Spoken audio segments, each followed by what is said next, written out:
El sonido del cristal al estrellarse contra mi rostro se sintió irreal. El silencio que siguió fue ensordecedor, solo interrumpido por el goteo del vino tinto que escurría por mi cara, manchando mi blusa blanca.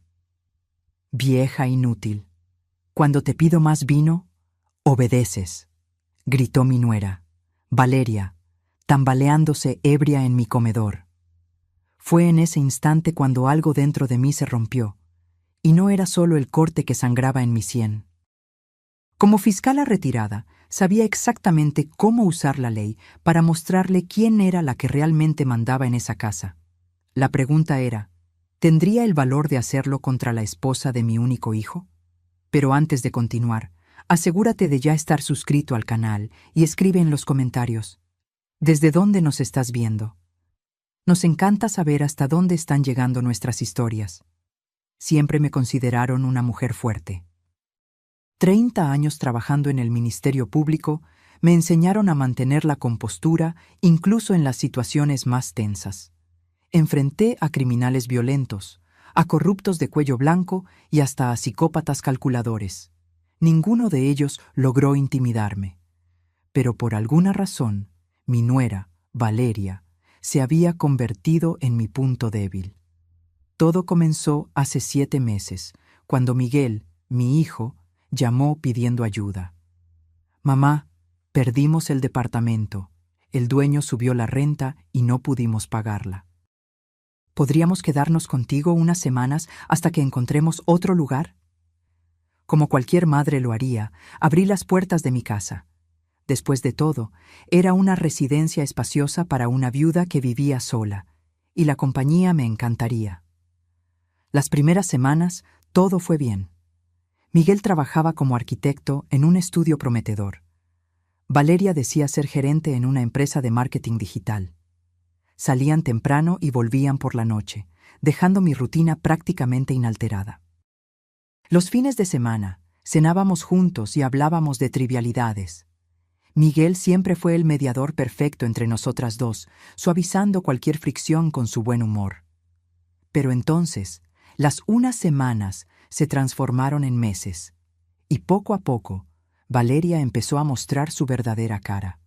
Primero fueron las pequeñas señales, la forma en que rodaba los ojos cuando yo sugería algo, los comentarios sarcásticos sobre mi casa de abuelita con sus muebles antiguos, el tono condescendiente al hablarme, como si fuera una anciana senil, y no una mujer de 62 años en pleno dominio de sus facultades mentales. Y luego vino la bebida. Al principio era solo una copa de vino en la cena. Después, una botella entera. Empecé a notar que Valeria bebía sola durante la tarde, cuando Miguel estaba en el trabajo. Botellas vacías aparecían en la basura con una frecuencia cada vez mayor. Esa fatídica noche de viernes, yo me había esmerado en la cena. Preparé salmón en salsa de hierbas, la receta favorita de mi hijo, con papas al horno y verduras frescas del mercado. Puse en la mesa la porcelana que heredé de mi madre y los cristales que mi difunto marido me regaló en nuestro 10º aniversario de bodas. Miguel llegó a las 7, con una sonrisa cansada, pero genuina. «¡Wow, mamá! Te luciste hoy», dijo, dándome un beso en la frente antes de subir a darse una ducha. Valeria apareció recién a las 8, cuando la cena ya estaba servida. «Disculpa la tardanza», murmuró, sin parecer realmente arrepentida. Sus ojos estaban rojos y su andar ya era ligeramente inestable. Podía oler el alcohol antes incluso de que se acercara a la mesa. «No te preocupes, comamos antes de que se enfríe», respondí, intentando mantener el tono cordial. Miguel bajó, recién bañado y más relajado. El inicio de la cena fue sorprendentemente agradable. Mi hijo habló sobre un nuevo proyecto en el trabajo, yo comenté sobre el libro que estaba leyendo, y Valeria permaneció extrañamente silenciosa, salvo por ocasionales comentarios cortantes. La primera botella de vino se acabó antes incluso del plato principal. Miguel bebía moderadamente, pero Valeria ya iba por su 4ª copa cuando hizo un gesto brusco en mi dirección. «Más vino», dijo, extendiendo la copa vacía como si yo fuera una mesera a su disposición. Creo que ya has bebido suficiente, Valeria, respondí tranquilamente, manteniendo los ojos en mi plato. El silencio que siguió fue pesado. Miguel detuvo el tenedor a mitad de camino hacia su boca, sus ojos moviéndose nerviosamente entre ella y yo. ¿Cómo dices? La voz de Valeria subió una octava. Dije que ya has bebido suficiente, repetí, esta vez mirándola directamente.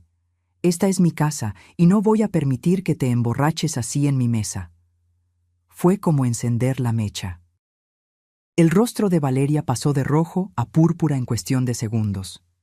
«Tu casa», se rió, un sonido seco y cortante. «Solo porque tengamos que vivir en este museo viejo contigo, no significa que puedas tratarnos como niños». «Valeria, por favor», intervino Miguel, poniendo la mano sobre su brazo. Ella se deshizo de su toque con un manotazo. «No, Miguel, ya estoy harta de esto. Tu mamá nos mira como si fuéramos intrusos, como si no fuéramos dignos de pisar su precioso piso de madera». Se giró hacia mí, con los ojos entrecerrados de furia y alcohol. «¿Sabes cuál es tu problema? No puedes aceptar que ya no eres la poderosa fiscala Elena Solís. Ahora solo eres una vieja jubilada y solitaria que necesita controlarlo todo y a todos a su alrededor para sentirse importante». Mantuve la calma, como aprendí a hacerlo durante décadas de tensos juicios. Si así es como te sientes, tal vez sea hora de que encuentren otro lugar para vivir. «¡Mamá!», exclamó Miguel, horrorizado. Valeria sonrió, el tipo de sonrisa que no llega a los ojos. Los sirvientes no deberían hablarle así a sus superiores. Extendió la copa de nuevo. Ahora, más vino. No, era todo lo que necesitaba decir. En un movimiento demasiado rápido para que yo pudiera reaccionar, Valeria arrojó la copa directamente a mi rostro. El cristal impactó mi sien derecha y se hizo añicos. Sentí el dolor agudo del golpe, luego el calor de la sangre escurriendo por el lado de mi cara, mezclándose con el vino tinto. Miguel gritó. Valeria se quedó inmóvil, respirando pesadamente, casi sorprendida por su propia acción, pero sin mostrar remordimiento.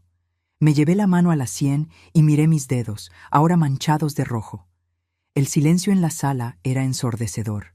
30 años enviando criminales a prisión y ahora estaba sangrando en mi propia mesa de comedor. «Miguel», dije con una calma que no sentía, «lleva a tu esposa a su habitación ahora». Miguel corrió a jalar a Valeria, que aún parecía aturdida por lo que había hecho. Escuché sus pasos subiendo las escaleras, la puerta del cuarto cerrándose de golpe. Fui al baño y examiné el corte en el espejo. No era profundo, pero sangraría bastante, como suele ocurrir con las heridas en la cabeza. Mientras limpiaba la herida con agua fría, mis pensamientos se organizaban metódicamente, como en los tiempos en que preparaba un caso para el tribunal. Tomé mi celular y saqué fotos del corte, de la mancha de sangre en mi blusa blanca, de los fragmentos de vidrio esparcidos por el suelo del comedor. Recogí cada pedazo y lo metí en una bolsa de plástico. Pruebas. 30 años en el sistema judicial me enseñaron que las pruebas lo son todo. Esa noche no pude dormir. Sentada en mi oficina con una bolsa de hielo en la sien, empecé a delinear mi plan. No por venganza. La venganza es emocional, impulsiva. Lo que yo necesitaba era justicia. Necesitaba proteger a mi hijo y mi casa. A las 6 de la mañana, con la herida ya formando un hematoma azul amoratado, tomé el teléfono. «Comandancia de policía, ¿en qué le puedo servir? Quiero denunciar un caso de agresión». El policía llegó a las 8 de la mañana. Cuando el sol empezó a filtrarse por las cortinas, Valeria y Miguel aún dormían, exhaustos tras la explosión de la noche anterior. Abrí la puerta y el oficial, un hombre de mediana edad con canas en las sienes, se presentó. «Buen día, señora. Soy el sargento Reyes. Recibí una llamada sobre una agresión».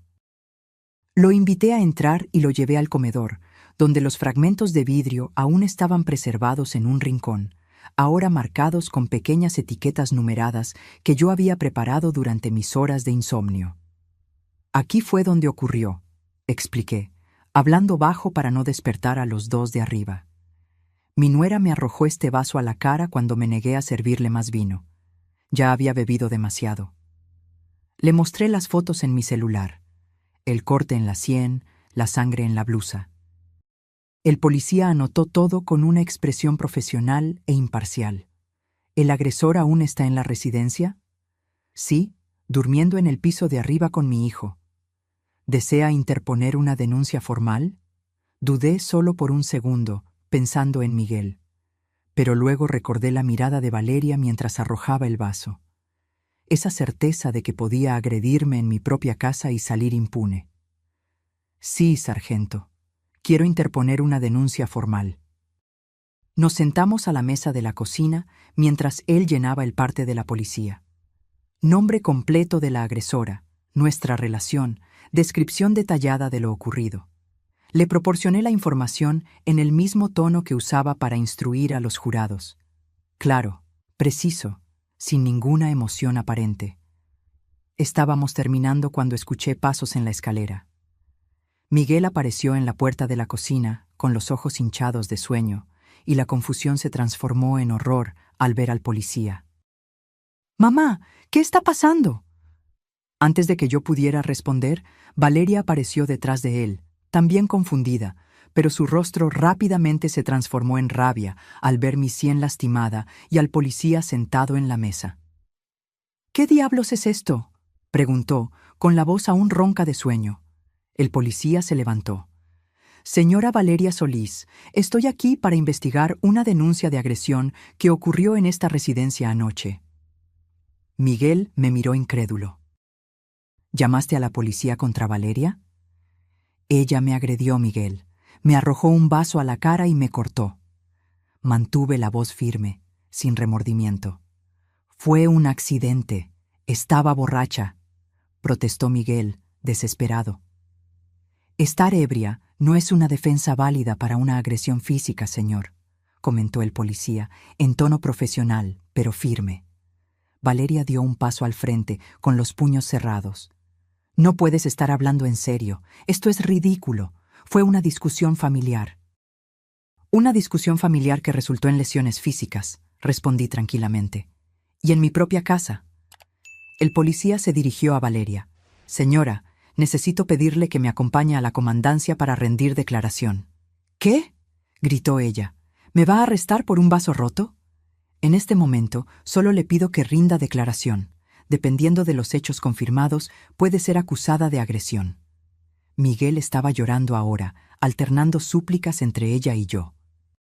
«Por favor, mamá, no hagas esto. Podemos resolver esto en familia». Miré a mi hijo, sintiendo una punzada de dolor que no tenía nada que ver con el corte en mi sien. «Miguel, ya intentamos resolver esto en familia durante meses. Anoche, Valeria cruzó la línea». El policía pidió que Valeria se vistiera apropiadamente para acompañarlo. Ella subió las escaleras dando pisotones, con Miguel justo detrás, implorando que se calmara. Me quedé sola con el policía por unos minutos. Él me miró con una expresión que yo reconocía bien. El tipo de mirada que los policías veteranos lanzan al intentar entender la dinámica familiar detrás de un incidente. «Señora, ¿está segura de que quiere seguir con esto? A veces, los problemas familiares pueden ser...». «Sargento», interrumpí educadamente. «Trabajé 30 años como fiscala. Sé exactamente lo que estoy haciendo y cuáles serán las consecuencias legales». Él pareció sorprendido. Luego asintió con un nuevo respeto en su mirada. Valeria bajó las escaleras, ahora vestida con jeans y camiseta, el cabello atado en una coleta desaliñada. Miguel la siguió, aún llorando bajito. «Esto no va a terminar aquí», dijo Valeria al pasar a mi lado. «Te vas a arrepentir de haber hecho esto». El policía la advirtió de no hacer amenazas, lo que solo aumentó su furia. Mientras él la escoltaba afuera, Miguel se giró hacia mí con los ojos rojos. «¿Cómo pudiste hacer esto? Ella es mi esposa». «Y yo soy tu madre», respondí simplemente. «Y esta es mi casa». La puerta principal se cerró y el silencio volvió a reinar. Miguel me miró fijamente por unos segundos como si no me reconociera, antes de subir corriendo las escaleras. Escuché la puerta del cuarto cerrarse de golpe. Me senté en el sillón de la sala, súbitamente exhausta. El hematoma latía, pero el dolor físico era casi un alivio comparado con el dolor de ver el rostro de Miguel. Aún así, no me arrepentí. Años lidiando con la justicia me enseñaron que ésta no siempre parece justa en el momento en que se aplica. 2 horas después, Miguel bajó con una mochila. Su rostro estaba determinado, pero sus ojos aún estaban hinchados. Voy a buscar a Valeria a la comandancia. Nos quedaremos en casa de Isabel hasta que decidamos qué hacer. Isabel era una amiga de ellos que vivía en un departamento minúsculo en el centro de la ciudad. No era una solución permanente, y ambos lo sabíamos. Miguel, empecé, intentando mantener la voz suave, no tienes que irte, esta es tu casa también. Él se rió, un sonido amargo. Esta casa dejó de ser mía en el momento en que decidiste llamar a la policía por mi esposa. Ella me agredió, Miguel, en mi propia mesa de comedor. Estaba borracha y perdió la paciencia.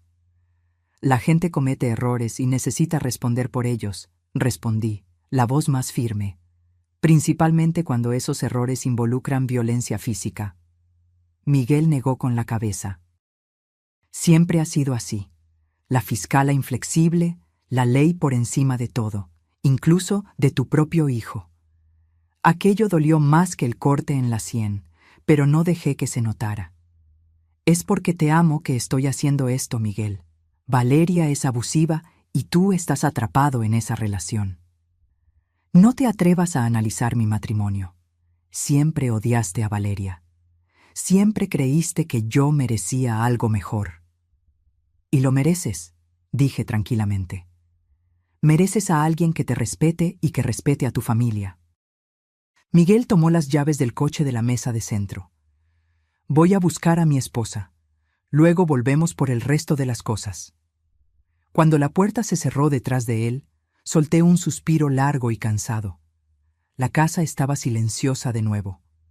Pero no era el silencio tranquilo que yo tanto valoraba. Era un silencio pesado, cargado de consecuencias. Pasé el resto del día en un estado de sopor, alternando entre la duda y la certeza. ¿Había hecho lo correcto? ¿Había perdido a mi hijo para siempre? Las preguntas giraban en mi mente mientras intentaba leer, comer, distraerme. Por la noche sonó el teléfono. Era Miguel. Estamos en casa de Isabel. Valeria fue liberada con una citación para comparecer a una audiencia la semana que viene. Su voz era fría, distante. Pasaremos mañana a recoger nuestras cosas. Miguel, no tienes por qué. Ya tomé mi decisión, mamá. Elijo quedarme al lado de mi esposa. Después de que colgó, me senté a mi mesa y abrí una nueva carpeta en la computadora. Le puse el nombre de Caso Valeria. Dentro, creé documentos para registrar cada etapa del proceso, cada decisión tomada, cada prueba recolectada. Durante 3 décadas, construí casos contra criminales de todo tipo.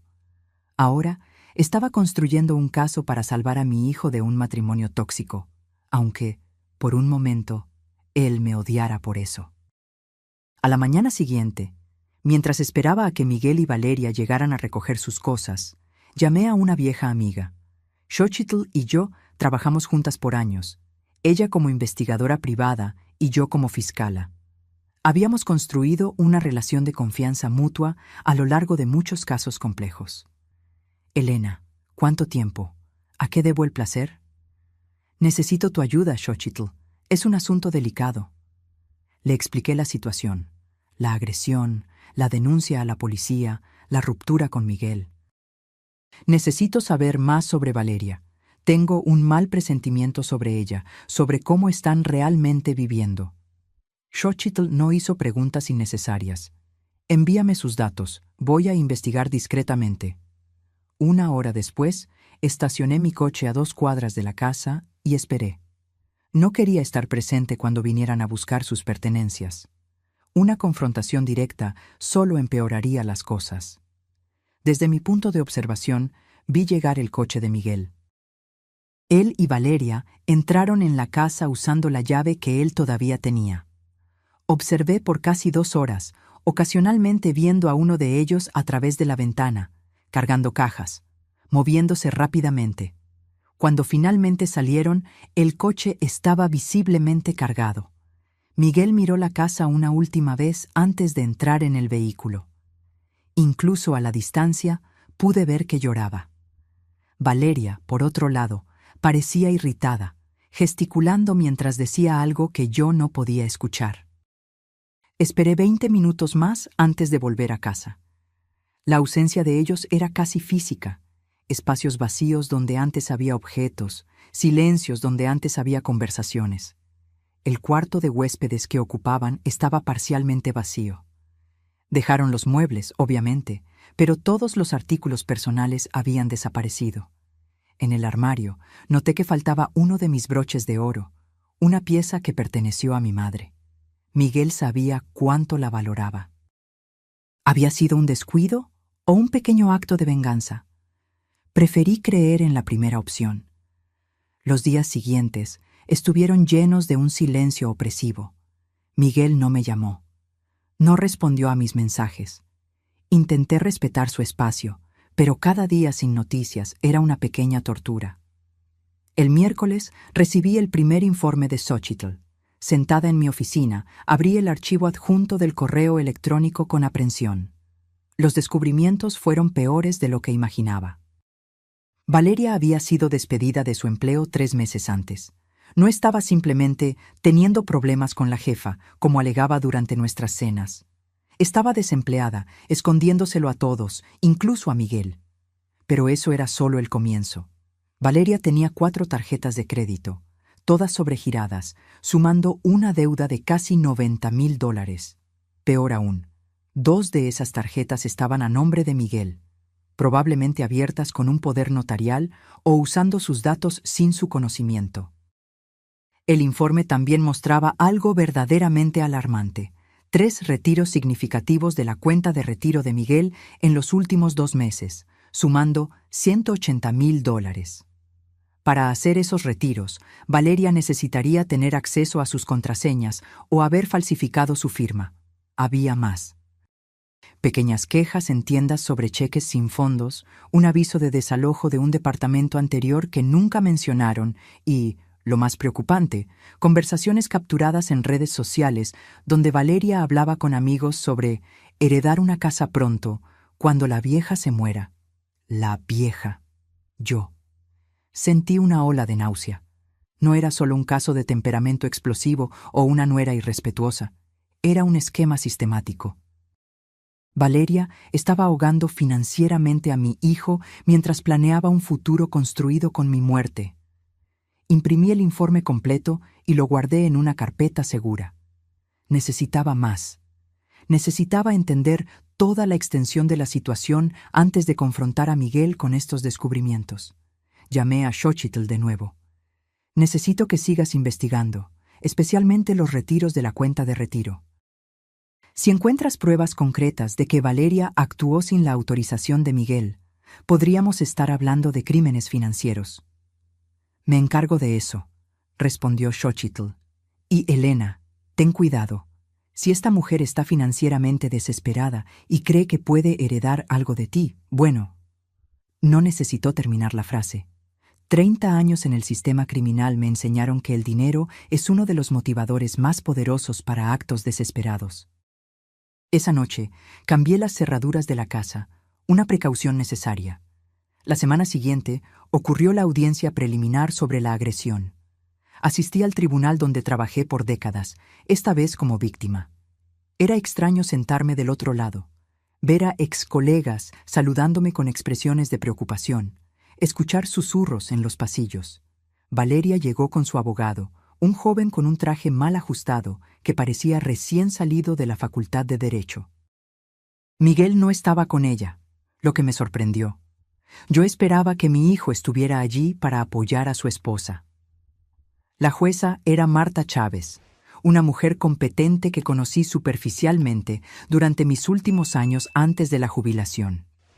Ella me reconoció inmediatamente, asintiendo discretamente en mi dirección. El procedimiento fue breve y directo. El fiscal presentó las acusaciones de lesiones leves. El abogado de Valeria argumentó que se trató de un incidente aislado, causado por estrés y consumo de alcohol, sin intención de causar daño. Señora jueza, dijo, mi clienta no tiene antecedentes criminales y está profundamente arrepentida por lo ocurrido. Solicitamos que se considere una medida alternativa a la prisión, como servicio comunitario. Cuando llegó mi turno de hablar, me levanté con la postura que mantuve por décadas en esos mismos recintos. Señora jueza, no busco venganza ni un castigo severo. Busco justicia y, principalmente, protección. La agresión ocurrió en mi propia casa, en mi propia mesa, por alguien a quien albergué por bondad. Solicito respetuosamente que, además de cualquier medida punitiva que el tribunal considere apropiada, se emita una orden de restricción impidiendo a la acusada acercarse a mi residencia. Vi el rostro de Valeria palidecer. Una orden de restricción significaría que no podría regresar a mi casa, la casa donde ella y Miguel vivían, la casa que aparentemente esperaba heredar. La jueza reflexionó por unos instantes antes de anunciar su decisión. Considerando la naturaleza del incidente y la relación entre las partes, determino que la acusada cumpla 180 horas de servicio comunitario y participe obligatoriamente en un programa de manejo de la ira. Además, emito una orden de restricción temporal prohibiendo a la acusada acercarse a menos de 100 metros de la residencia y de la persona de la víctima por un periodo de 90 días, tras lo cual la situación será reevaluada. El abogado de Valeria intentó protestar, argumentando que la orden de restricción era excesiva dado el contexto familiar, pero la jueza fue firme. La violencia doméstica no es menos grave por ocurrir entre miembros de la familia, señor. Por el contrario. Al salir del tribunal, noté a Miguel sentado en el pasillo. Nuestras miradas se encontraron brevemente antes de que él la desviara, levantándose rápidamente para encontrarse con Valeria. Yo quería acercarme, explicarle por qué estaba haciendo todo aquello, decirle que había descubierto cosas preocupantes, pero el momento no era el adecuado. Miguel no estaba listo para escuchar. Volví a casa y añadí la transcripción de la audiencia y una copia de la orden de restricción a mi carpeta Caso Valeria. El archivo estaba engrosándose, tanto literal como metafóricamente. 2 días después recibí una llamada inesperada. Era Miguel. Mamá. Su voz sonaba exhausta, casi irreconocible. Necesitamos hablar. Acordamos vernos en una cafetería neutral, lejos de mi casa y del departamento de la amiga donde se estaban quedando. Llegué 15 minutos antes, escogiendo una mesa en la esquina, donde podríamos tener algo de privacidad. Miguel llegó puntualmente. Estaba más delgado, con ojeras profundas que no podía ocultar. Vestía una camiseta de cuello alto, a pesar del calor del día, algo que inmediatamente encendió mis alarmas internas. ¿Estás bien?, pregunté tan pronto como se sentó. Estoy lidiando con la situación, respondió, evitando mi mirada mientras tomaba el menú. Pedimos café, negro para mí, con leche para él, como siempre. Cuando la mesera se fue, nos quedamos en un silencio incómodo, ninguno de los dos sabiendo exactamente cómo empezar. La orden de restricción complicó todo, dijo finalmente. Llevamos casi 2 semanas en casa de Isabel. El sofá me está destrozando la espalda y la paciencia de ella se está agotando. Puedes rentar un lugar, sugerí, manteniendo la voz neutra, sin acusaciones. Miguel soltó una risa amarga. ¿Con qué dinero? Mi sueldo apenas cubre nuestras cuentas básicas y Valeria... dudó, mirando sus propias manos. Él todavía creía que ella estaba buscando empleo. Tomé un sorbo de café, pensando en cómo proceder. Confrontarlo directamente con todo lo que había descubierto podría hacer que se cerrara por completo. Miguel, si estás con dificultades financieras, yo puedo ayudarte. Solo a ti. ¿Qué significa eso? Él finalmente me miró directamente. ¿Solo a mí? Significa que me preocupo por ti y quiero asegurarme de que estés bien, pero tengo condiciones para esa ayuda. ¿Qué condiciones? Su voz se tensó. Quiero que revises tus cuentas bancarias, todas ellas, tus ahorros, tu fondo de retiro, tus estados de cuenta de tarjeta de crédito. Miguel frunció el ceño. ¿Por qué? Porque tengo motivos para creer que desconoces tu verdadera situación financiera. ¿De qué estás hablando? Miguel puso la taza en la mesa con demasiada fuerza, derramando un poco de café. Si esto es algún intento de ponerme en contra de Valeria, no es un intento, interrumpí con suavidad. Es una petición basada en hechos que descubrí. Miguel, ¿cuándo fue la última vez que revisaste tu fondo de retiro? Su expresión cambió sutilmente. Un destello de duda cruzó su rostro. No sé. Hace unos meses, tal vez. Lo configuré para depósitos automáticos. ¿Y los retiros? ¿Autorizaste algún retiro recientemente? Se quedó completamente inmóvil. ¿Qué retiros? Abrí mi bolsa y saqué una hoja de papel, un estado de cuenta de su fondo de retiro que Xóchitl había obtenido. Lo puse sobre la mesa y lo giré hacia él. El documento mostraba claramente 3 grandes retiros en los últimos 2 meses. Miguel tomó el papel con las manos temblorosas, su rostro perdiendo el color mientras leía. Esto no es posible. Yo nunca autoricé esto. Hay más, dije gentilmente, sacando otros documentos de mi bolsa. Estados de cuenta de tarjeta de crédito a su nombre con compras que él claramente no había hecho, incluyendo joyas caras y transferencias a cuentas que no reconocíamos. Miguel miró los papeles, su respiración acelerándose.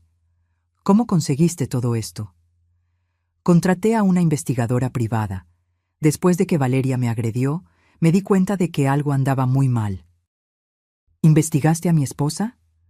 Su voz subió una octava, indignada. Investigué para protegerte, respondí firmemente. Y parece que tenía razón en preocuparme. Miguel, Valeria fue despedida hace 3 meses. Tienes 4 tarjetas de crédito sobregiradas, 2 de ellas a tu nombre. Sacó $180,000 de tu fondo de retiro sin tu autorización. Eso es un crimen. Miguel cerró los ojos y respiró hondo varias veces. Cuando los abrió, había una mezcla de emociones en su mirada: rabia, confusión, miedo y finalmente un destello de reconocimiento. Las cuentas. Ella siempre decía que estaba pagando las cuentas, pero siempre faltaba dinero. Yo creía que era porque mi sueldo era bajo, que no nos estábamos administrando bien. Ella te está robando, hijo. Miguel negó con la cabeza lentamente. No, debe haber una explicación. Tal vez estaba desesperada después de perder el empleo. Tal vez no quería preocuparme. Debe haber planeado devolver el dinero cuando consiguiera un nuevo trabajo. Miguel, dije con toda la gentileza que pude reunir, hay una cosa más que necesitas ver. Le entregué el último documento, capturas de pantalla de las conversaciones de Valeria con amigos, donde ella hablaba sobre heredar una casa pronto, cuando la viejita se muera, y sobre aguantar a la vieja por unos meses más hasta que resolvamos nuestra situación financiera. Miguel leyó los mensajes 1, 2, 3 veces, como si no pudiera comprender las palabras frente a él. Entonces, vi algo en su rostro romperse. Una lágrima rodó por su mejilla, seguida por otra y otra más. Ella siempre decía que tú no nos aceptabas porque eras muy tradicional. Por eso nos tratabas con tanta frialdad. Miguel, a mí nunca me importó a quién elegiste amar. Me importa la forma en que esa persona te trata. Él se secó las lágrimas con una servilleta. Cuando nos mudamos a tu casa, dijo que sería temporal, solo hasta que juntáramos dinero para nuestra propia casa. Pero siempre pasaba algo, una cuenta inesperada, una emergencia. Decía que estábamos ahorrando, pero yo nunca vi el dinero crecer. Sostuve su mano por encima de la mesa. ¿Y la camiseta? Hace demasiado calor para usar cuello alto. Miguel palideció e instintivamente subió el cuello. No es nada. ¿Es ella? ¿También fue violenta contigo? Sus ojos se llenaron de lágrimas de nuevo. Lentamente bajó el cuello, revelando marcas de dedos en su cuello, moretones amarillentos que parecían estar desapareciendo. Fue después de la audiencia, susurró. Estaba furiosa por la orden de restricción. Dijo que yo debía haber testificado a su favor, que yo te elegí a ti en lugar de a ella. Miguel miró hacia abajo. Tengo tanto miedo, mamá. La rabia que sentí en ese momento fue diferente de la fría indignación que sentí cuando Valeria me arrojó el vaso. Era una furia primaria y protectora, pero no podía dejar que me controlara. Miguel necesitaba claridad, no más caos emocional. Quiero que vengas a casa conmigo hoy, dije con firmeza. Por el momento, Valeria no puede acercarse a la casa debido a la orden de restricción. Estarás seguro allí. En cuanto a tus cosas, enviaremos a alguien a buscarlas más tarde. Lo importante es sacarte de esa situación de inmediato. Se va a volver loca cuando descubra que me fui. Es exactamente por eso que tienes que irte, Miguel. Este es un patrón clásico de abuso. Miguel permaneció en silencio por un largo momento, mirando los documentos esparcidos frente a nosotros, prueba irrefutable de la traición financiera y emocional de Valeria. Finalmente, asintió levemente. De acuerdo. Vámonos a casa. De camino de vuelta, Miguel permaneció en silencio, mirando por la ventana. Solo cuando estacioné en el garaje volvió a hablar. ¿Cómo permití que esto pasara? ¿Cómo no me di cuenta? El abuso rara vez comienza siendo obvio, respondí, apagando el motor. Comienza con pequeñas mentiras, pequeños controles que aumentan gradualmente. Cuando te das cuenta, ya estás atrapado en una telaraña. Entramos en la casa que siempre fue de él también, la casa donde creció. Miguel se detuvo en medio de la sala, mirando a su alrededor como si estuviera viendo el lugar por primera vez. Voy a prepararte tu habitación, dije, subiendo las escaleras. El cuarto de Miguel estaba como siempre. Lo conservé cuando se fue a la universidad y lo guardé cuando él y Valeria se mudaron al cuarto de huéspedes. Era un refugio del pasado, un lugar donde él podía sentirse seguro de nuevo. Cambié las sábanas, abrí las ventanas para que entrara aire fresco y puse una jarra con agua en la mesa de noche. Pequeños gestos para decirle que era bienvenido, que aquel era su hogar. Cuando bajé, encontré a Miguel sentado a la mesa de la cocina, mirando su celular. Levantó la vista cuando entré. Ha llamado 14 veces. Mandó 23 mensajes preguntando dónde estoy. No tienes que contestar ahora. Tengo que. Si no contesto, va a aparecer aquí, con o sin orden de restricción. Miguel escribió un mensaje corto. Necesito un tiempo para pensar. Estoy seguro. Por favor, no me busques hoy. Segundos después, el teléfono empezó a sonar. El nombre de Valeria apareció en la pantalla. Miguel rechazó la llamada con las manos temblorosas y apagó el aparato. ¿Qué hago ahora?, preguntó, pareciendo perdido. Un paso a la vez, respondí, sentándome a su lado. Primero, necesitamos proteger tus finanzas. Mañana cambiaremos tus contraseñas bancarias y notificaremos al banco sobre las transacciones no autorizadas. Después, consultaremos a una abogada para discutir tus opciones legales. ¿Opciones legales?, repitió, como si estuviera saboreando las palabras. ¿Te refieres a divorcio? Entre otras cosas, lo que ella hizo, los retiros no autorizados, las tarjetas de crédito a tu nombre, son crímenes financieros. Miguel, tú puedes elegir si quieres o no interponer una denuncia, pero necesitamos impedir que continúe. Miguel asintió lentamente. Nunca pensé que estaría en esta situación. Siempre creí que reconocería el abuso si me sucediera. Nadie cree que les vaya a pasar. Es por eso que el abuso persiste. Es disfrazado. Es justificado. Hace que la víctima dude de sí misma. Esa noche, preparé la cena mientras Miguel tomaba una ducha larga. Tuvimos una comida sencilla, silenciosa la mayor parte del tiempo, pero era un silencio diferente al que había existido entre nosotros en las semanas anteriores. No era un silencio de rabia o resentimiento, sino de reflexión, de reconexión. Antes de dormir, Miguel me abrazó. El primer abrazo en semanas. «Gracias por no rendirte conmigo», susurró. «Nunca me rendiría», respondí, abrazándolo un poco más fuerte. Esa noche, acostada en mi cama, escuché a Miguel llorar en el cuarto de al lado. El sonido me partió el corazón, pero también me trajo un extraño alivio. Estaba en casa, estaba seguro, y el llanto era parte de la sanación. Al día siguiente, como planeamos, fuimos al banco. Miguel canceló todas las tarjetas, cambió las contraseñas y bloqueó el acceso. Iniciamos el proceso de impugnación de los retiros no autorizados de su fondo de retiro. El gerente, al ver los documentos y escuchar la explicación, sugirió vehementemente que Miguel interpusiera una denuncia formal por fraude. «Vamos a pensarlo», fue todo lo que él pudo responder en el momento.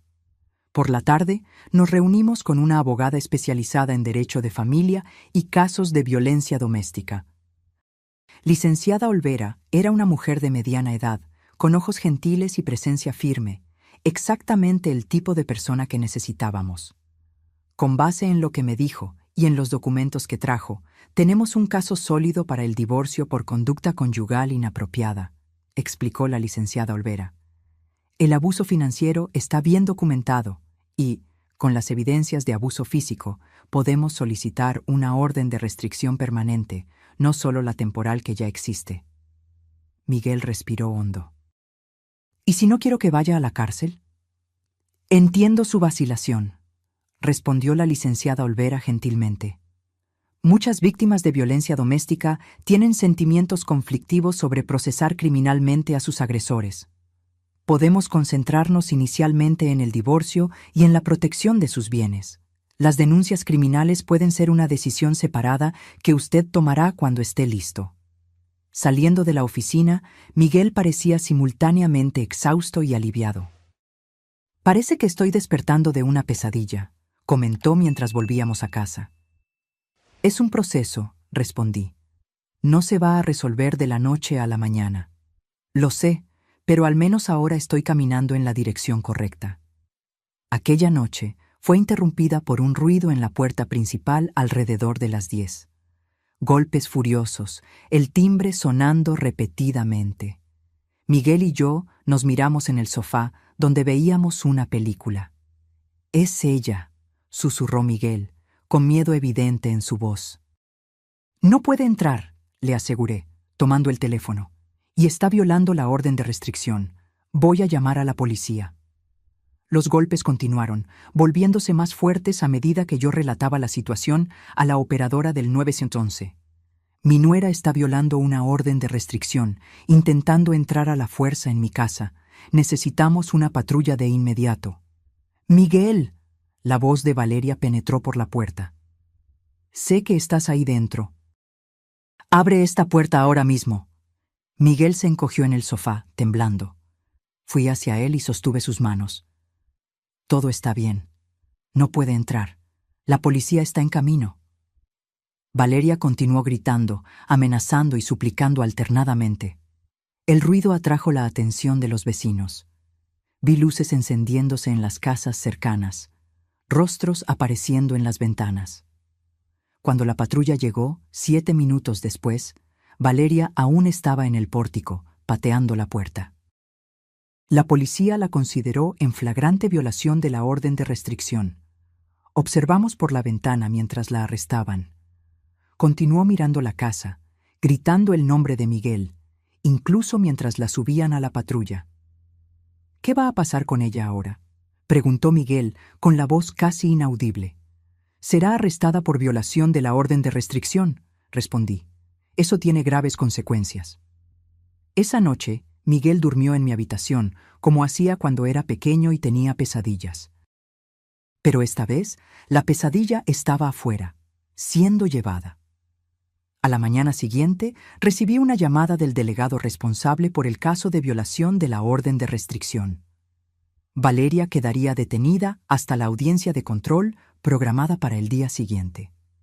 Debido al historial reciente de violencia y a la clara demostración de inestabilidad, es probable que el juez imponga condiciones rigurosas para la libertad provisional, explicó.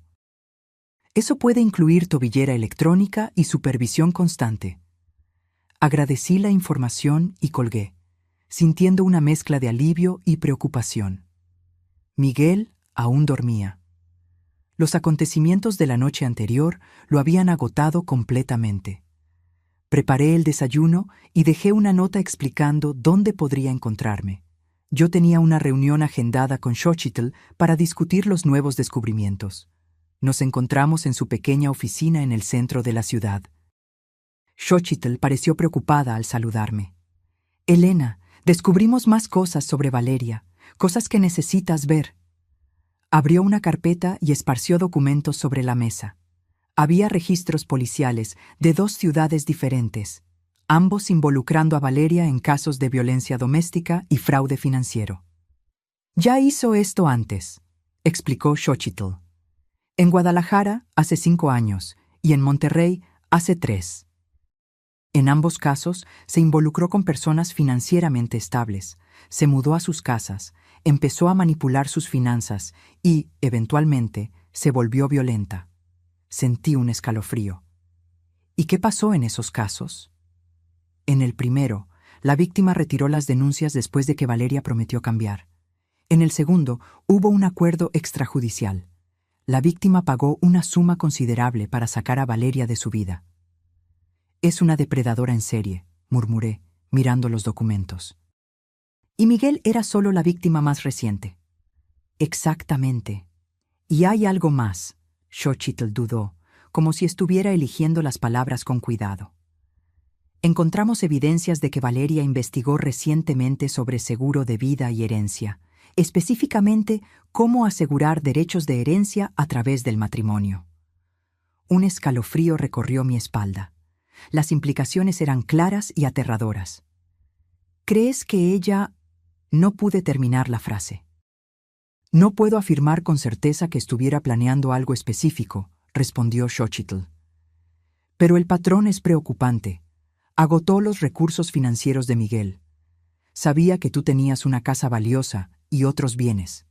Las búsquedas de herencia, combinadas con los comentarios sobre la viejita que moriría pronto, pintan un cuadro perturbador». Salí de la oficina de Xochitl con la carpeta de documentos pesada en mis manos y una preocupación aún mayor en el pecho. Lo que comenzó como un caso de agresión a la mesa de comedor se transformó en algo mucho más siniestro. Cuando llegué a casa, Miguel estaba en la cocina preparando el almuerzo. Había una nueva energía en él, aún frágil, pero determinada. «¿Dónde estabas?», preguntó, poniendo agua a hervir. «Reuniéndome con la investigadora», respondí, poniendo la carpeta sobre la mesa. «Miguel, necesitamos hablar». Él miró la carpeta, luego a mí y apagó la estufa. «¿Más malas noticias?» «Información importante. Por favor, siéntate».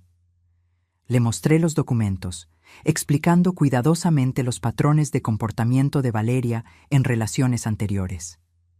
Miguel escuchó en silencio, su rostro pasando por una serie de emociones: shock, dolor, rabia y, finalmente, resolución. «Entonces, yo no era especial», dijo finalmente. «Yo era simplemente conveniente. Eras un blanco», corregí suavemente. «Pero eso no disminuye quién eres». Depredadoras como Valeria son hábiles en identificar personas buenas y confiables y manipularlas. Miguel se pasó la mano por el rostro y respiró hondo. «¿Qué hacemos ahora?» «Necesitamos hablar con la abogada y la policía. Estos nuevos documentos fortalecen tanto el proceso de divorcio como el posible proceso criminal. Y la audiencia de control de ella es mañana». «¿Vas a ir?» «Sí». «No necesito comparecer, ¿verdad?». Hizo una pausa. Luego continuó con una nueva determinación en su voz. «Pero quiero. Necesito mirarla a los ojos, saber la verdad». La determinación en la voz de Miguel me sorprendió. En pocos días, pasó de una víctima confusa a un sobreviviente decidido. Esa tarde, Miguel y yo elaboramos un plan detallado. Primero, él interpuso una demanda de divorcio contencioso alegando abuso financiero y físico, acompañada de todos los documentos que habíamos reunido. Enseguida, presentamos denuncias formales por los crímenes financieros, uso no autorizado de la cuenta de retiro y apertura fraudulenta de tarjetas de crédito. La abogada, licenciada Olvera, nos acompañó en todo el proceso, garantizando que todos los documentos estuvieran impecables.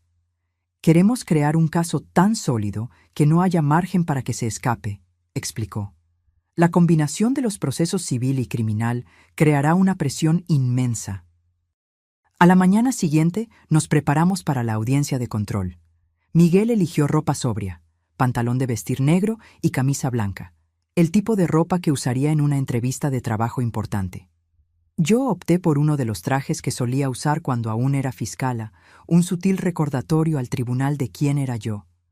El tribunal estaba relativamente vacío cuando llegamos, acompañados por la licenciada Olvera. Fuimos dirigidos a la sala del tribunal, donde nos sentamos discretamente en el fondo.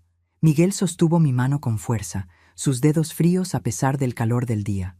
Cuando Valeria fue traída vistiendo el uniforme naranja de prisión y esposas, Miguel respiró hondo.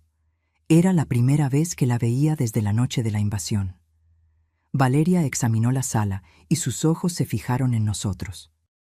Por un momento, su expresión se suavizó al ver a Miguel, pero luego notó nuestras manos entrelazadas y su rostro se contorsionó de rabia. Le dijo algo a su abogado, que miró en nuestra dirección y negó con la cabeza. El juez entró y la audiencia comenzó. El fiscal presentó el caso: violación flagrante de una orden de restricción, historial reciente de violencia, riesgo de intimidación a testigos.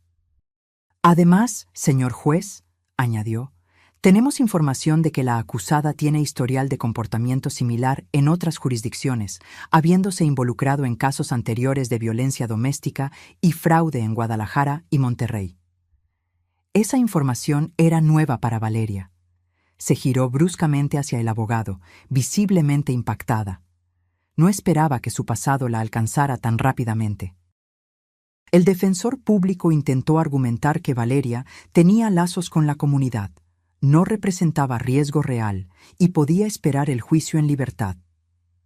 El juez escuchó los argumentos con una expresión impasible antes de anunciar su decisión. Considerando la gravedad de la violación, el historial de la acusada y el evidente riesgo para las víctimas, determinó que la acusada permanecerá detenida hasta el juicio, con posibilidad de revisión en 30 días, mediante presentación de un plan de supervisión adecuado. Valeria emitió un sonido de protesta, rápidamente silenciado por su abogado. Cuando los policías se acercaron para llevársela, ella se giró y miró directamente a Miguel. «Por favor». Su voz sonaba desesperada. «Miguel, no dejes que esto pase. Te amo. Podemos arreglar esto». Miguel no desvió la mirada. Permaneció firme, mirando directamente a los ojos de la mujer que lo traicionó y abusó de él por meses. No dijo nada, solo observó a Valeria ser conducida fuera del tribunal. En el pasillo, después del término de la audiencia, Miguel finalmente soltó mi mano y respiró hondo. «Creí que sería más difícil», confesó, «verla de esa forma, escucharla suplicar. Pero solo podía pensar en todo lo que descubrimos, las otras personas, las mentiras, las búsquedas de herencia. Eres muy fuerte», dije, sintiendo inmenso orgullo por mi hijo. «No me siento fuerte», respondió honestamente. «Me siento estúpido por haber caído en esto, por no haber visto las señales». «No eres estúpido. Fuiste manipulado por alguien que transformó la manipulación en una forma de arte».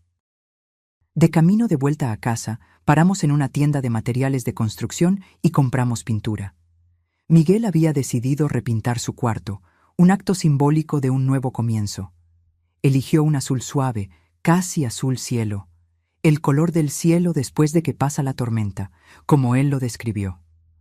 Los días siguientes trajeron una rutina casi terapéutica. Durante el día tratábamos asuntos legales, reuniones con la abogada, visitas al banco para resolver cuestiones financieras, llenado de formularios para las denuncias criminales. Por la noche, pintábamos el cuarto de Miguel, movíamos los muebles del lugar, renovábamos el espacio que fue de él en la infancia y adolescencia, y que ahora sería su refugio para la recuperación. 2 semanas después, recibimos la noticia de que el banco había aceptado la impugnación de los retiros del fondo de retiro.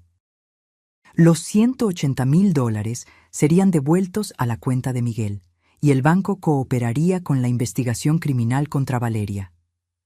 «Es un comienzo», comentó Miguel cuando recibimos la noticia. «Un paso a la vez, ¿verdad?» «Exactamente», concordé. Esa tarde, mientras aplicábamos la última mano de pintura en el techo del cuarto, Miguel dijo algo que venía guardando.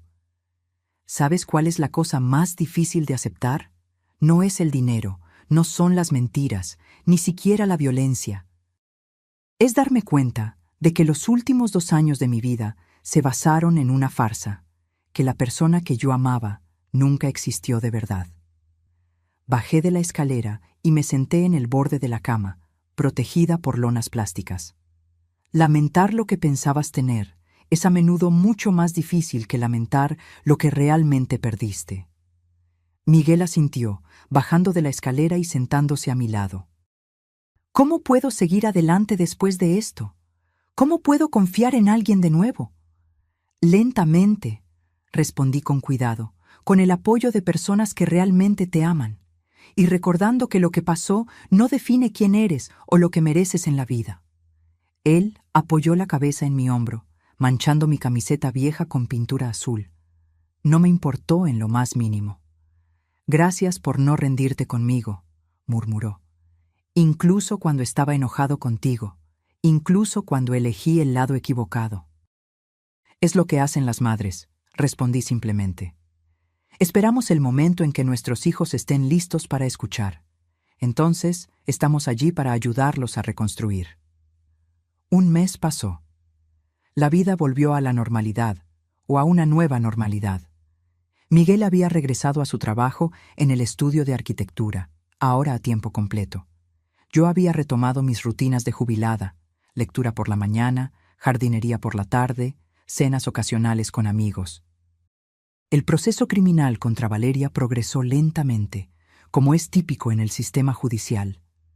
Ella permaneció detenida, habiendo tenido una segunda solicitud de libertad provisional negada cuando nuevas evidencias de sus actividades anteriores salieron a la luz.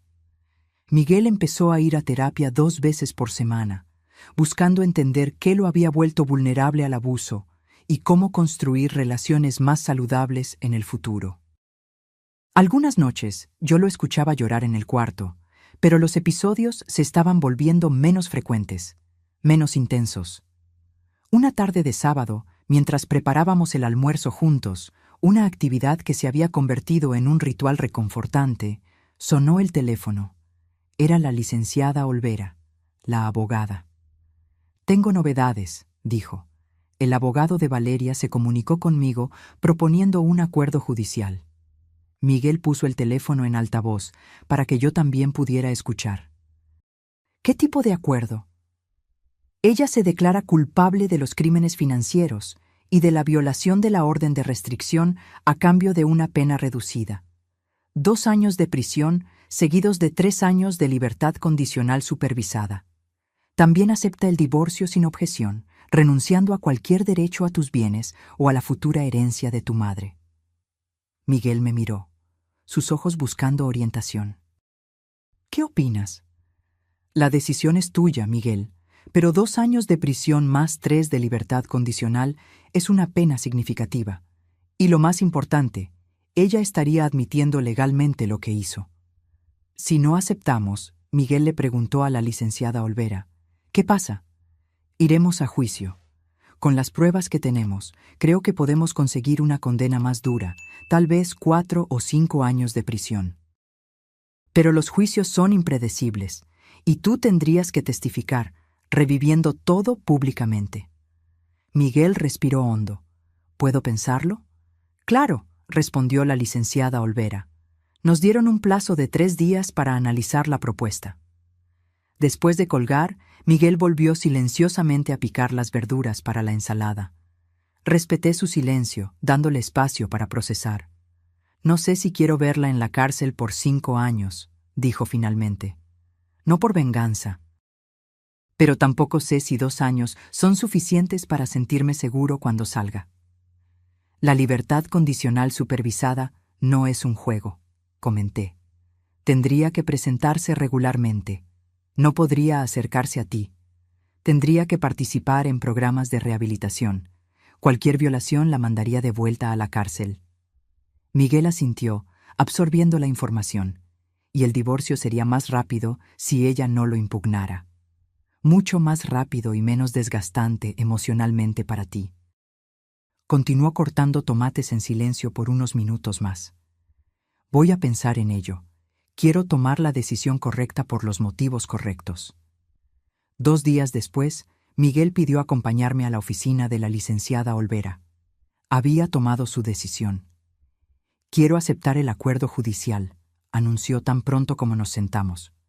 No porque sea más fácil, sino porque es suficiente. 2 años de prisión, 3 en libertad condicional, un divorcio sin problemas y el reconocimiento legal de su culpa. Es justicia sin ser venganza. La licenciada Olvera sonrió. Creo que es una decisión sabia, Miguel. Voy a comunicarlo a la fiscalía y a su abogado de inmediato. El proceso fue sorprendentemente rápido después de eso. Una semana después, asistimos al tribunal para la audiencia en que Valeria aceptaría formalmente el acuerdo judicial.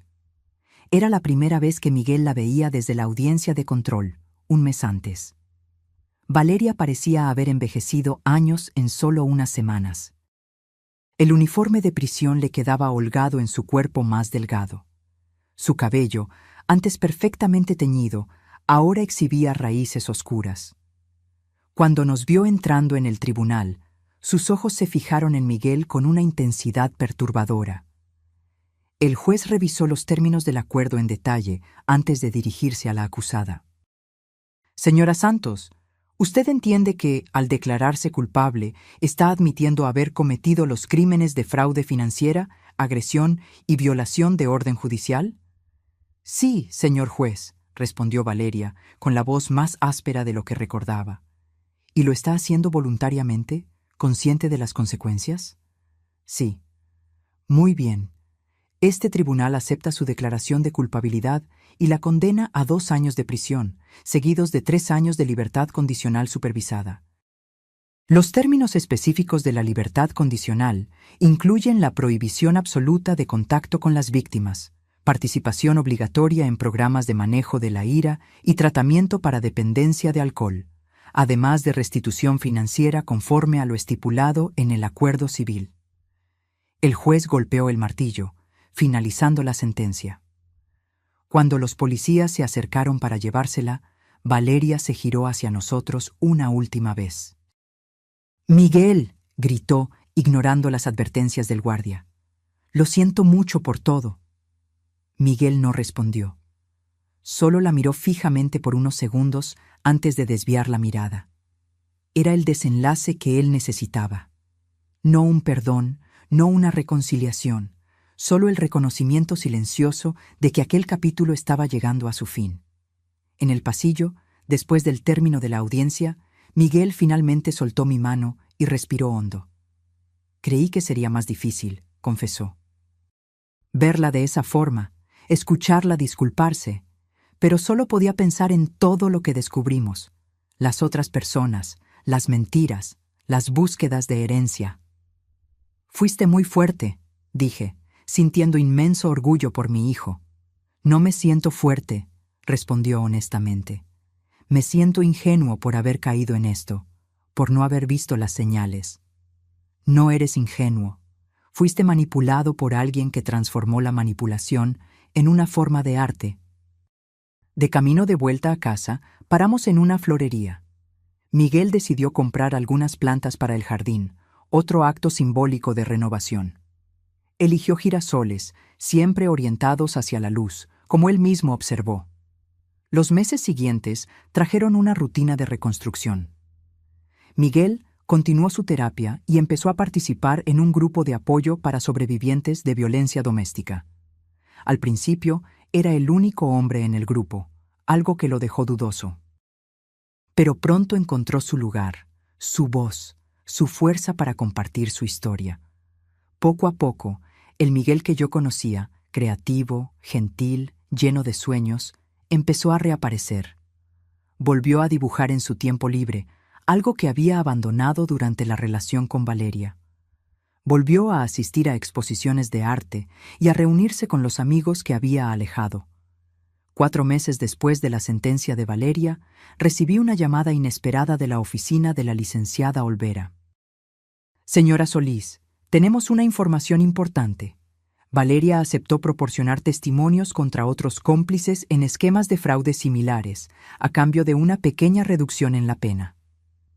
¿Cómplices? ¿No actuó sola? Aparentemente no.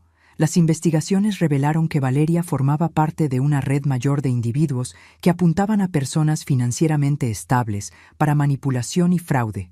Compartían técnicas, documentos falsificados e incluso posibles blancos. Un escalofrío recorrió mi espalda. Miguel no había sido solo víctima de una depredadora aislada, sino de una operación organizada. ¿Esto cambia algo para Miguel? No en términos legales. El divorcio está finalizado, la orden de restricción permanece en vigor y la restitución financiera está garantizada. Pero creí que a ustedes les gustaría saber que la información de Valeria está ayudando a desmantelar esta red y evitar que otras personas pasen por lo mismo. Después de colgar, me senté por un largo tiempo contemplando lo que aquello significaba. Había un extraño consuelo en saber que Miguel no había sido simplemente engañado por su ingenuidad, sino que había caído en una trampa meticulosamente planeada por profesionales del engaño. Decidí no contárselo en ese momento.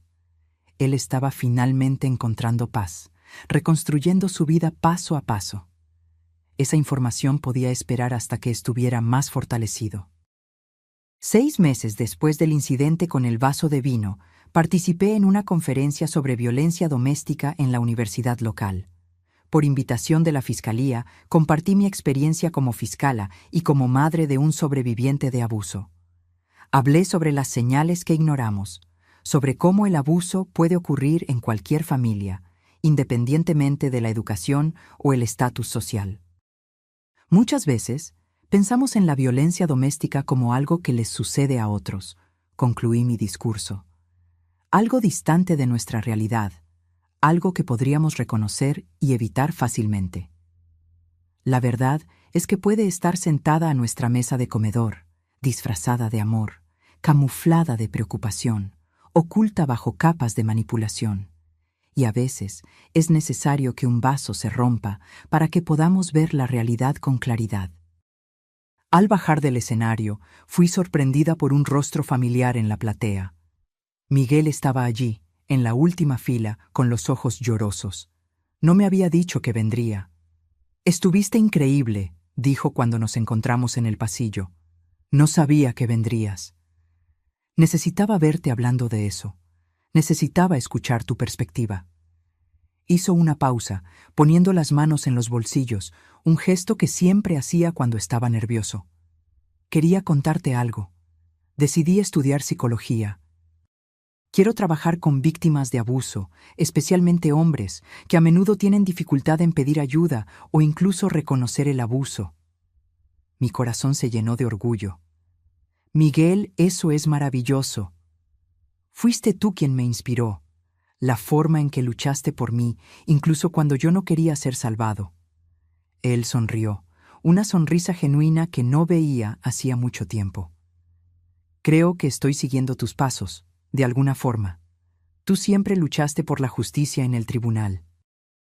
Ahora, yo quiero luchar por la sanación fuera de él». Esa noche, cenamos juntos en un restaurante pequeño, celebrando esa nueva dirección en la vida de Miguel. Mientras saboreábamos el postre, él me hizo una pregunta que yo sabía que vendría eventualmente. «Mamá, ¿tienes noticias de Valeria?» Dudé, decidiendo que era hora de compartir lo que sabía.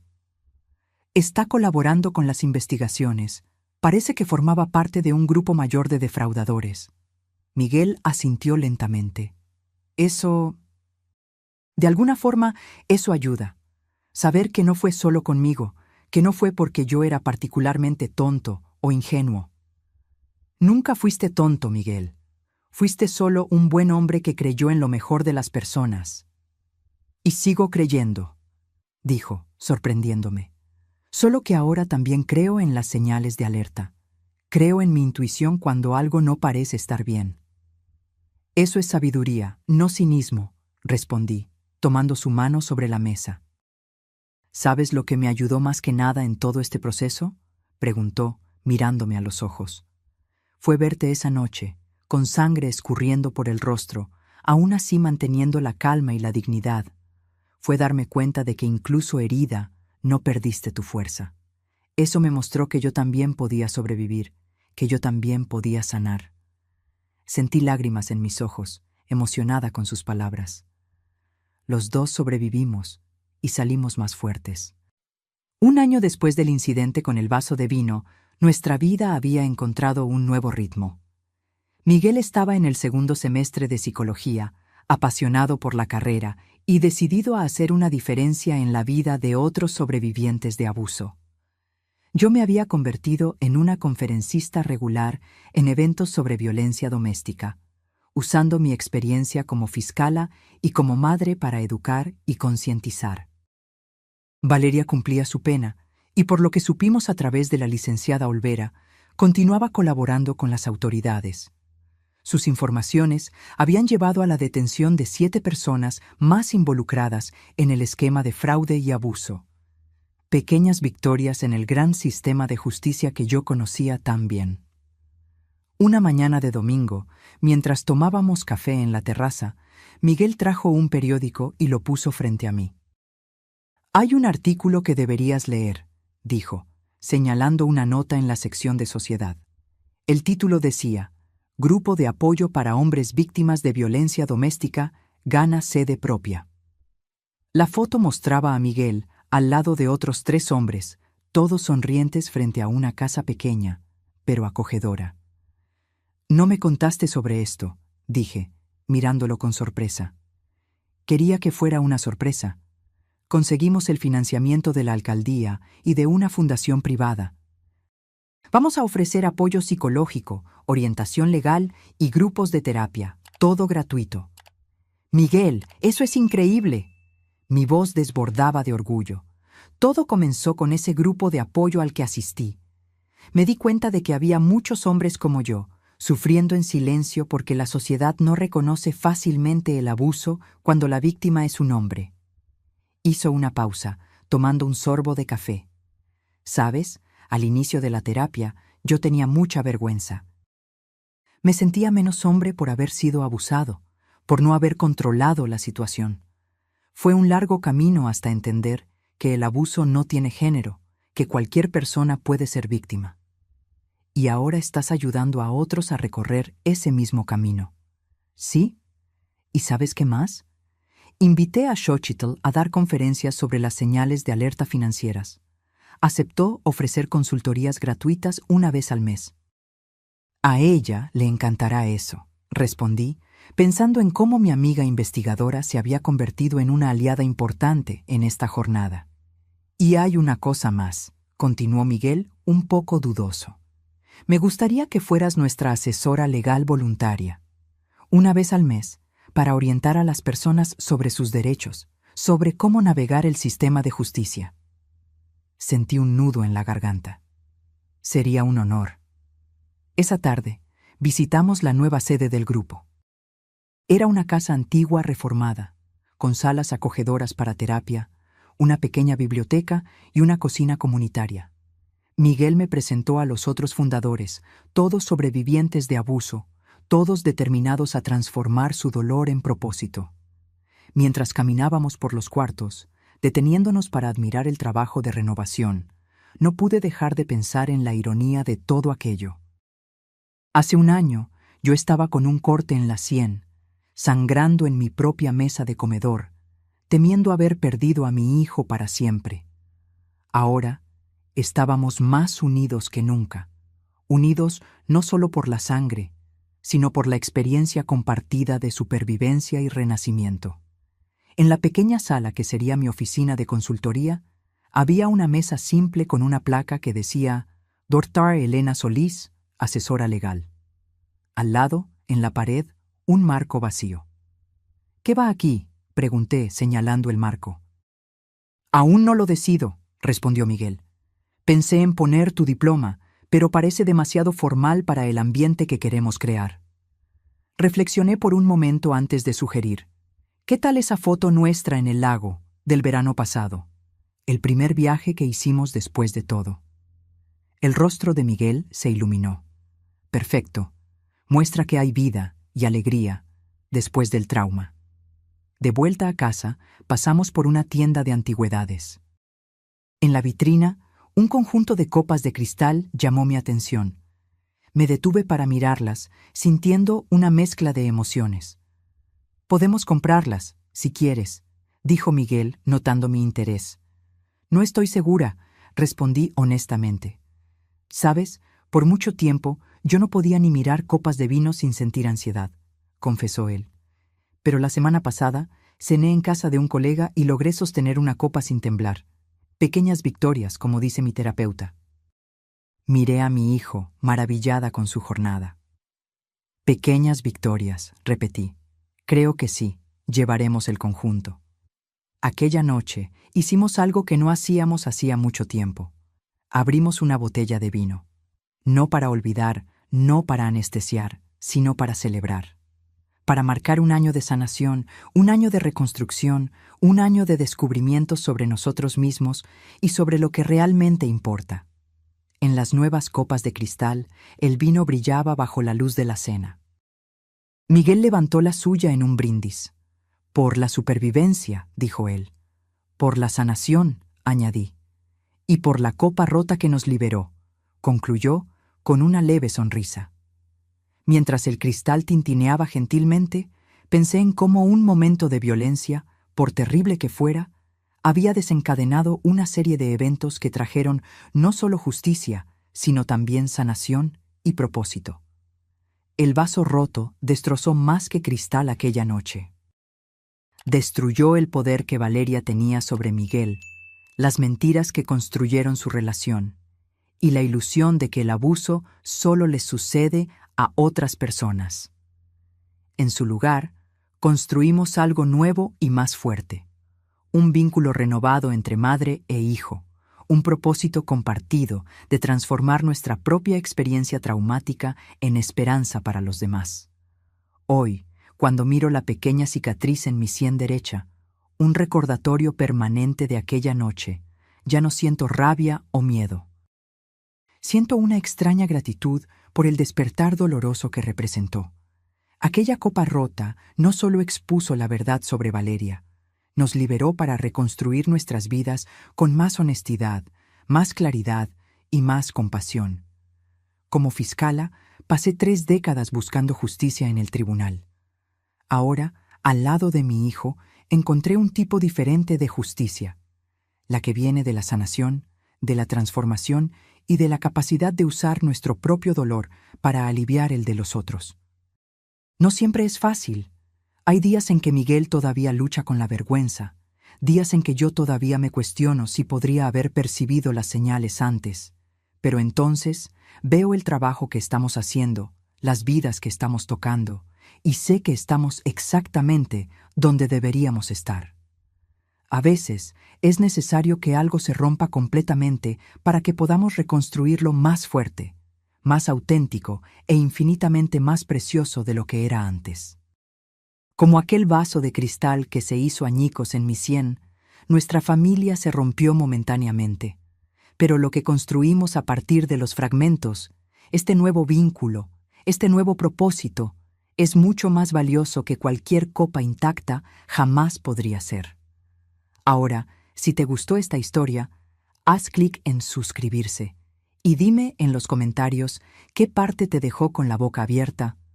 Ah, Y no olvides hacerte miembro para tener acceso a videos exclusivos que no subo aquí. Te espero allá.